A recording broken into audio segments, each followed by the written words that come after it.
दर्पण नमस्कार दर्शकों, स्वागत है आप सभी का प्रातः दर्पण न्यूज में। मैं आपके साथ आकांक्षा शर्मा। दर्शकों, नजर डालते हैं आज की कुछ खास खबरों पर।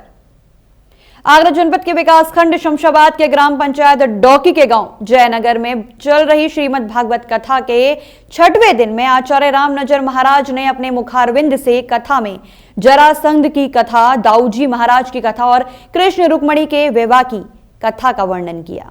आगरा जनपद के विकासखंड शमशाबाद के ग्राम पंचायत डौकी के गांव जयनगर में चल रही श्रीमद् भागवत कथा के 6वें दिन में आचार्य रामनजर महाराज ने अपने मुखारविंद से कथा में जरासंध की कथा, दाऊजी महाराज की कथा और कृष्ण रुक्मणी के विवाह की कथा का वर्णन किया। आचार्य रामनजर महाराज ने कहा कि भगवान श्री कृष्ण का विवाह रुक्मणी के साथ हुआ था, लेकिन इसके लिए श्री कृष्ण को बड़ी लड़ाई लड़नी पड़ी थी। रुक्मणी के पिता और भाई के करीबी जरासंध, कंस और शिशुपाल थे। ये सभी भगवान श्री कृष्ण से शत्रुता रखते थे। श्री कृष्ण और रुक्मणी के विवाह में यही सबसे बड़ी बाधा थी। रुक्मणी बहुत पहले ही श्री कृष्ण को अपना पति मान चुकी थी। श्री कृष्ण भी रुक्मणी को चाहते थे।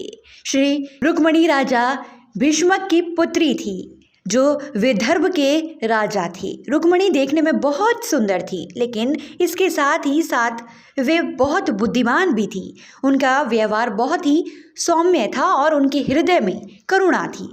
रुक्मणी बचपन से ही भगवान श्री कृष्ण से प्रभावित थी। आरंभ से ही वे उनकी वीरता और बुद्धिमत्ता की कहानियां सुनती आ रही थी। रुक्मणी जब विवाह के योग्य हुई तो उनके पिता ने उनके सामने कई रिश्ते रखे, लेकिन उन्हें कोई भी पसंद नहीं आया। आज मैं आचार्य रामनजर शास्त्री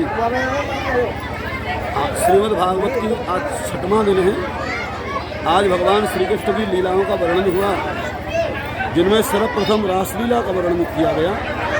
उसके बाद में कंस के उद्धार की कथा हुई। भगवान श्री कृष्ण जब जब धरती का अत्याचार छाता है तो वो अवतार लेकर के दुष्टों का संहार करते हैं। कंस के उद्धार की कथा हुई और अंत में आज रुक्मणी रमण भगवान श्री कृष्ण के विवाह की कथा का दृश्य दिखाया और सुनाया। कल क्या क्या कथा में जो आज क्या कथा कही जाएगी? देखो, कल जो कथा है भगवान के अन्य विवाहों की कथा होगी, जरासंध के उद्धार की कथा, शिशुपाल के उद्धार की कथा, श्री सुदामाजी महाराज का चरित्र वर्णन किया जाएगा। श्रीमद् भागवत की बहुत बड़ी महिमा है। आगे कहा गया कि एक दिन रुक्मणी ने दुखी होकर भगवान श्री कृष्ण को एक पत्र लिखा। भगवान को जैसे ही रुक्मणी का पत्र मिला, वे समझ गए कि रुक्मणी कोई बड़े संकट में है। भगवान श्री कृष्ण भी रुक्मणी को जानते थे, क्योंकि उन्होंने भी रुक्मणी के कई किस्से सुने थे। पत्र पढ़ने के बाद श्री कृष्ण ने अपने भाई बलराम के साथ रुक्मणी से विवाह करने की योजना तैयार की। रुक्मणी के विवाह की तैयारियां जोरों पर थी। मंडप सज चुका था।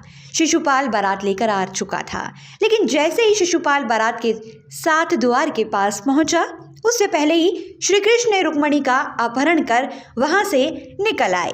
रुक्मणी के अपहरण की खबर जैसे ही पिता, भाई और शिशुपाल को हुई, सभी क्रोध में आ गए और सभी अपनी अपनी सेना लेकर श्री कृष्ण के पीछे गए और श्री कृष्ण को रोकने के लिए भयंकर युद्ध हुआ।